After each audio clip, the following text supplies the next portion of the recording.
Netaji vocational college వార్షికోత్సవ వేడుకలు జగిత్యాల జిల్లా కేంద్రంలో మంగళవారం నిర్వహించారు. ఈ సందర్భంగా విద్యార్థులు వివిధ సాంస్కృతిక కార్యక్రమాలు నిర్వహించారు. సాంస్కృతిక కార్యక్రమాలు ఆహుతులు ఎంతగానో ఆకట్టుకున్నాయి. ఈ కార్యక్రమంలో కళాశాల కరెస్పాండెంట్, ప్రిన్సిపల్, అధ్యాపక బృందము, విద్యార్థులు తదితరులు పాల్గొన్నారు.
నీ స్థిర సింగులు బట్టి వెనకనక తిరిగిల్నే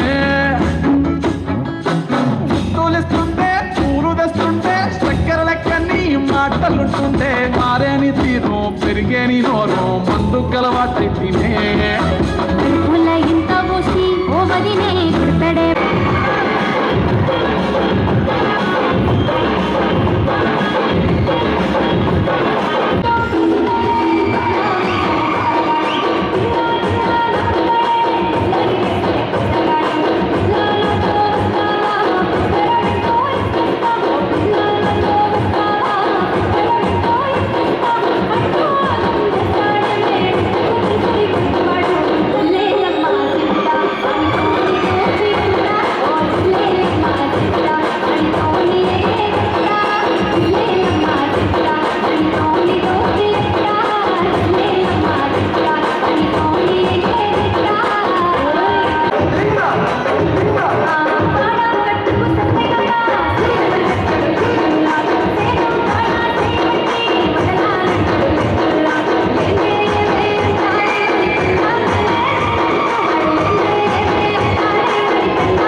ఎంతోమంది విద్యార్థులు ఇక్కడ వొకేషనల్ ఎడ్యుకేషన్ నేర్చుకొని అనేక డిపార్ట్మెంట్స్, అటు ఇంజనీరింగ్లో కానివ్వండి, ఇటు మెడికల్లో కానివ్వండి, మెడికల్ విషయాల్లో కానివ్వండి, వారు ఉద్యోగం సంపాదించుకొని జీవనోపాధిని కలిగి.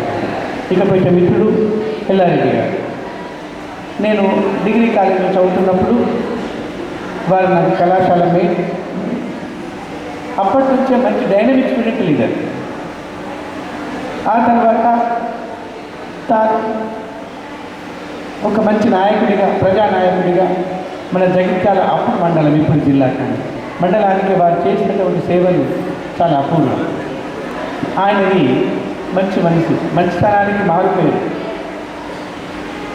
సహాయానికి సహకారానికి వెలువెత్తు రూపం. నేతాజీ సంస్థ ప్రారంభించి 37 సంవత్సరాలు కావస్తుంది. మనం నేతాజీ పేరు పెట్టుకున్నప్పటి నుండి మన నేతాజీ జయంతి ఉత్సవాలు మరియు అదే రోజు మనం ఆమె జరుపుకోవడము ఆనవాయితీగా వస్తున్న విషయము మీ అందరికీ తెలిసిన విషయం. 1897 భారత స్వతంత్ర సమరయోధులు.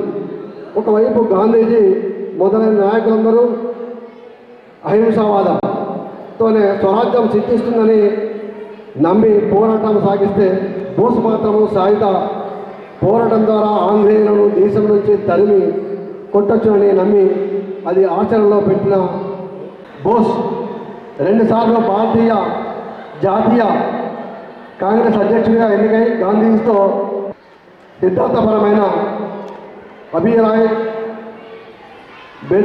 భేదాలతో వాళ్ళ పదవికి రాజీనామా చేశాడు.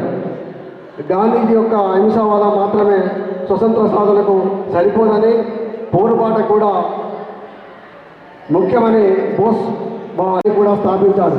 దాదాపు 11 సార్లు ఆంగ్లేయులచే కర్మాగారంలో నిర్బంధించబడ్డాడు. 1939లో రెండవ ప్రపంచ యుద్ధం మొదలైంది. ఆంగ్లేయులను దెబ్బతీయడానికి దీన్ని ఒక సువర్ణ అవకాశంగా బోస్ భావించాడు. జపాన్ సహాయంతో భారత యుద్ధ ఖైదీలు, రబ్బర్ తోట కూలీలు, అనుచరులతో భారత జాతీయ సైన్యాన్ని ఏర్పాటు చేశారు. జపాన్ ఆజాద్ హిందూ ప్రభుత్వాన్ని సింగపూర్లో ఏర్పరిచారు. సమయంలో మహాత్మా గాంధీ బోసును కలకత్తా పంపారు. అక్కడ చిత్తరంజన్ దాస్